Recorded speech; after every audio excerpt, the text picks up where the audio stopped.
My name is Stacey Klein, and I am a tax-paying district resident with 2 kids currently in the district, and I'm speaking on the MCA report that you all heard tonight. This board and administration have consciously and repeatedly prioritized specific student populations, namely above average academic performers, and compared our district to other Minnesota districts versus federal and state laws.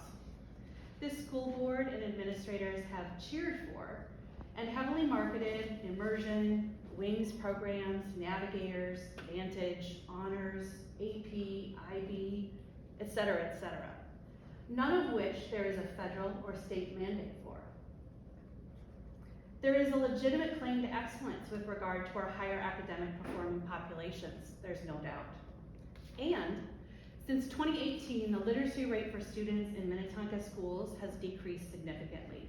Our most vulnerable student populations have suffered, even though federal civil rights education law requires that a free, appropriate public education must meet state standards.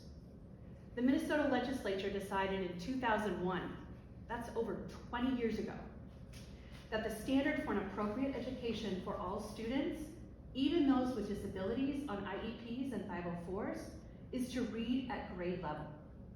A program that does not meet state standards is by definition not a FAPE.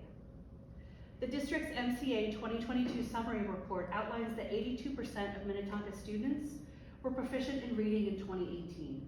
By 2021, the number of illiterate students, that's the appropriate term for a student who's not reading proficiently, grew 7.4%. And Minnetonka Schools lost its rank of first among other Minnesota districts and fell to 3rd. Other districts have passed us up and made meaningful gains in literacy even during the pandemic. Our own data shows that 25% of our students cannot read at grade level and are not receiving a FAPE. The data is worse at the elementary level that we saw tonight. As high as 33% are illiterate. This is not excellence. Literacy experts have specifically proven that 95% of our population can learn to read. They are capable if they are taught with appropriate structured literacy teaching methods. And yet, Minnetonka still has a literacy plan filed with MDE that outlines our balanced literacy approach and is not aligned to MDE dyslexic standards.